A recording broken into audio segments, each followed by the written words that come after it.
Premiere of an exciting new comedy show, which you're all going to enjoy for a long, long time, starring Tom and Dick Smothers. A tape was sent to CBS's censors. Within minutes, alarm bells were ringing throughout the hallways. Instead of the usual comedy routine, the screen was filled with a sharp, bold political message far beyond the limits the network had ever allowed. 6 days later, the Smothers Brothers Comedy Hour was suddenly canceled without explanation, without a press conference, without a farewell. The tape never aired, but what happened that day changed American television forever. What was on that tape that made CBS so scared? Let's go back to the beginning to understand this shocking story. In the 1960s, American television was controlled by three big networks: NBC, ABC, and CBS. Every night, millions of families sat down to watch carefully chosen programs that followed the safe rules of what was considered proper. CBS was the king of safe television with shows like The Ed Sullivan Show and Bonanza. But times were changing. Young people were protesting against war and questioning authority. CBS needed something new to keep viewers interested, especially to compete with NBC's popular Sunday night shows. The idea for the Smothers Brothers Comedy Hour seemed perfect. Tom and Dick Smothers were two brothers who did light comedy. Tom played the silly, childish brother while Dick was the smart, musical one. CBS thought they were safe enough, just harmless family entertainment. The show started on February 5, 1967. The first episode was exactly what CBS expected: music, jokes between the brothers, and simple comedy sketches. But Tom Smothers had bigger plans.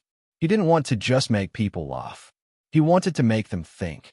Slowly, carefully, Tom began changing the show. Under the cover of humor, he started inviting guests who had something important to say. First came Pete Seeger, a famous singer who opposed the war. Then Harry Belafonte, Joan Baez, Jefferson Airplane, and The Who. These weren't just entertainers. They were artists with messages about war, injustice, and freedom. The show also hired young writers like Steve Martin, who understood what young people were thinking. The comedy sketches gradually shifted from silly jokes to smart comments about politics and society. The show still looked the same on the outside, but inside everything was changing. Young viewers loved it.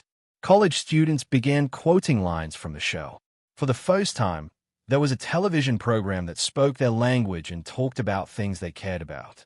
But many older viewers and Southern TV stations were not happy. They sent angry letters complaining about the content. CBS was torn. The ratings were good, especially among young people aged 18 to 25, but they were losing control of what went on the air. Tom refused to change jokes or remove guests if he thought the message was important. Many episodes had to be quickly edited just before airtime. By the second season, the show was no longer just comedy. It was a platform for ideas that other TV shows were afraid to touch. The musical guests pushed boundaries even further. Jefferson Airplane sang about drugs. The Who played so loud and wild that they broke the sound equipment. Joan Baez dedicated a song to her husband who was in jail for refusing to serve in the military. The comedy sketches became bolder too. Pat Paulson, a comedian on the show, pretended to run for president. His fake campaign speeches made fun of real politicians by promising ridiculous things like building more potholes to test voters' patience. It seemed harmless, but it embarrassed real politicians because it showed how frustrated people were with politics. The biggest trouble came from David Steinberg. He performed comedy sketches that looked like church sermons. Dressed as a religious leader, Steinberg would mix Bible stories with current events, making jokes about politics and power. This made many religious viewers very angry. In October 1968, several CBS stations refused to air one of Steinberg's sketches because they thought it was offensive to religion. CBS received over 300 angry phone calls and letters in just 1 week.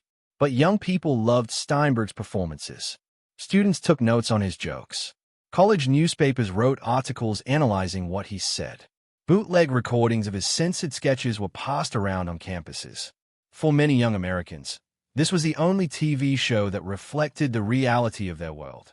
The more successful the show became with young viewers, the more CBS worried. They made stricter rules. Every episode had to be submitted 10 days early for review.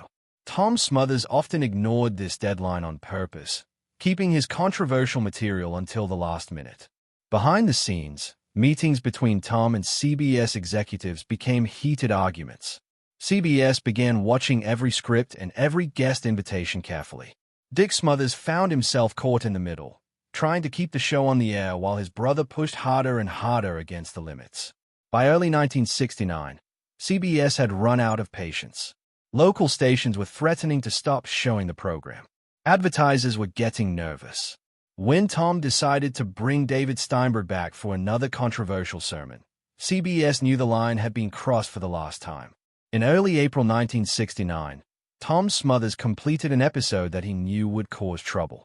David Steinberg was back with a new performance that was more direct and political than anything he had done before. The stage was set up to look like a church with a spotlight on the pulpit. Steinberg came out dressed as a rabbi. In just 5 minutes, he transformed the biblical story of Moses into a story about modern anti-war activists. In Steinberg's version, Moses wasn't just following God's commands. He was following his conscience, like young people who refused to fight in an unjust war. The most shocking moment came when Moses looked directly at Pharaoh and said, "Sorry, Mr. President, but take your army and go. I will not help you anymore." The studio audience burst into applause, but CBS executives saw this as a direct attack on President Nixon. This was exactly what they had been trying to avoid for months. The sketch ended with a folk group singing a song called "No More Promised Lands." The lyrics told young people to stop believing empty government promises and to make their own choices about war and peace. Steinberg threw his prayer shawl into the audience and shouted, "Peace, not war." When CBS received this tape, everything changed. Unlike previous episodes, this one was immediately blocked. CBS said the episode had missed its deadline and violated their agreement. Tom Smothers argued back, saying the tape had been sent on time, but CBS was taking too long to review it. In private meetings, CBS executives led by William Paley demanded that Steinberg's entire performance be removed if the episode was to air. Tom refused to make any cuts. On April 4, 1969, CBS ended their contract with the Smothers Brothers Comedy Hour. There was no announcement, no explanation to viewers. The next week, the show's time slot was filled with Hee-Haw, a safe country comedy that would never cause problems. The banned episode never aired in the United States, but it was shown on Canadian television, which wasn't controlled by CBS censors. Soon bootleg copies were being passed around American college campuses. Student newspapers analyzed the content, calling it a bitter but worthy goodbye to a show that dared to say what others avoided. The public reaction was split down the middle. Young viewers saw it as proof that CBS cared more about politics than free speech. Small protests happened at CBS offices in several cities, but conservative groups praised the decision, calling it necessary to protect public morals. For Tom and Dick Smothers, the cancellation was devastating. Television offers disappeared overnight. Tom was considered too dangerous to hire. Dick, though more cautious, was also blacklisted because of his association with the show. But the brothers didn't give up. They sued CBS for breaking their contract, claiming the cancellation was just an excuse to silence their political views. The legal battle lasted 4 years. In 1973, a court ruled in their favor, ordering CBS to pay more than $770,000. However, by then their television careers were already over. The cancellation affected the relationship between the brothers too. Dick later admitted he didn't always agree with Tom's uncompromising approach.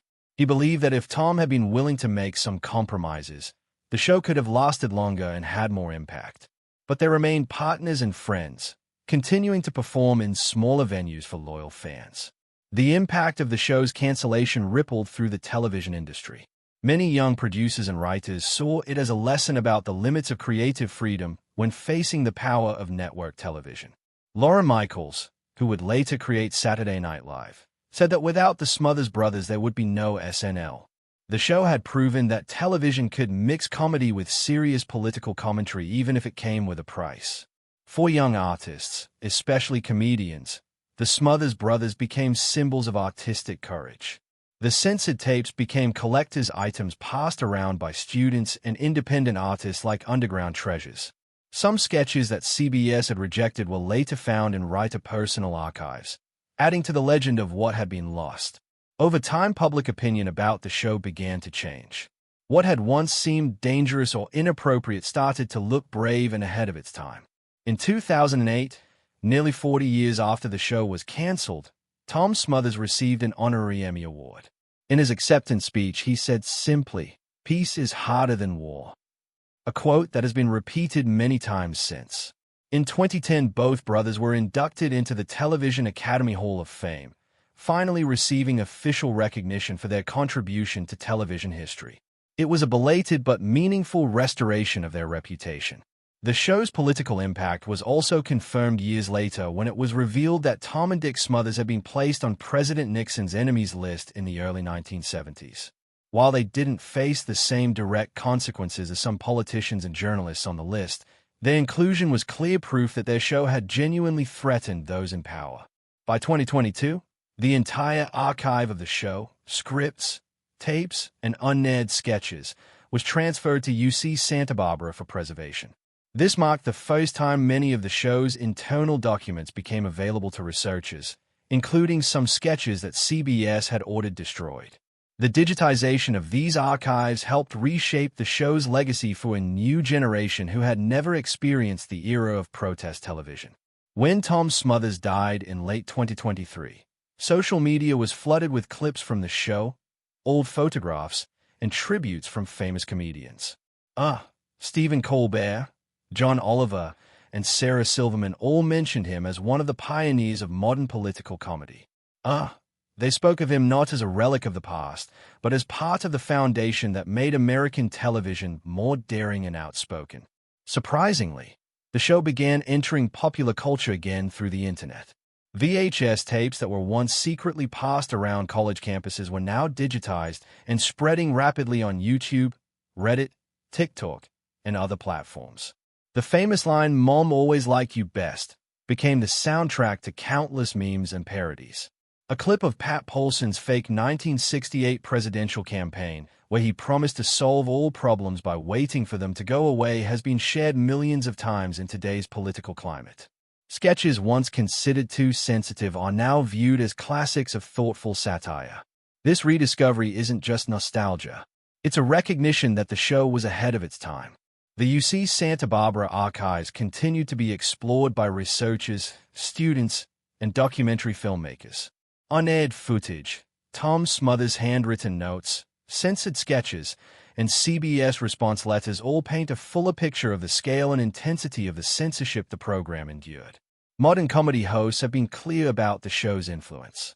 John Oliver, Trevor Noah, and Hassan Minhaj have all acknowledged how the Smothers Brothers Comedy Hour influenced their approach to comedy, not because of the format, but because it demonstrated that comedy didn't have to be an escape from reality. It could be a tool for engagement and dialogue. In media conferences, the show is cited as part of the evolution of modern critical television. Though no longer on the air, the show's spirit lives on through its quotes, its symbols, and its uncompromising approach to truth-telling. When excerpts from the Forbidden Sermon were shown at a memorial event at the New York Television Festival, young audiences saw the entire banned episode for the first time. Contrary to expectations that it might seem outdated, the content remained sharp and surprising with a level of directness that few shows dare to display today.